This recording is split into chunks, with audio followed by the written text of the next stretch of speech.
আসসালামু আলাইকুম। সকলকে এনএমআর টেক ইনফো চ্যানেলে স্বাগতম। নতুন ইউটিউবারদের জন্য দুঃসংবাদ নিয়ে এলো ইউটিউব কর্তৃপক্ষ। 1 জানুয়ারি 2027 হতে ইউটিউব কর্তৃপক্ষ তাদের মনিটাইজেশন পলিসি আপডেট করতে যাচ্ছে।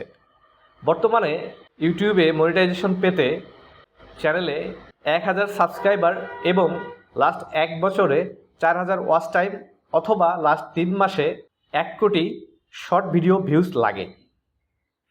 কিন্তু 1 জানুয়ারি 2027 আপডেট হতে ইউটিউবে মনিটাইজেশন পেতে চ্যানেলে 1000 সাবস্ক্রাইবারের পাশাপাশি লাস্ট 1 বছরে সব ভিডিও মিলে 8000 ঘন্টা ওয়াচ টাইম অথবা লাস্ট 3 মাসে 2 কোটি বা 20 মিলিয়ন শর্টস ভিউ লাগবে।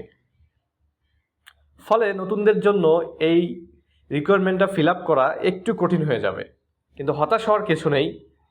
নিয়মিত ভিডিও আপলোড করতে থাকলে এটা পূরণ করা সম্ভব, এটা অসম্ভব কিছু না।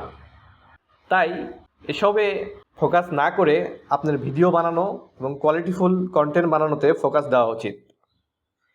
ইউটিউবের নিয়ম মেনে রেগুলার ভিডিও আপলোড করলে এই রিকোয়ারমেন্ট আপনি খুব সহজেই ফিল আপ করতে পারবেন এবং মনিটাইজেশনের জন্য আবেদন করতে পারবেন। ভিডিওটি দেখার জন্য ধন্যবাদ। আল্লাহ হাফেজ।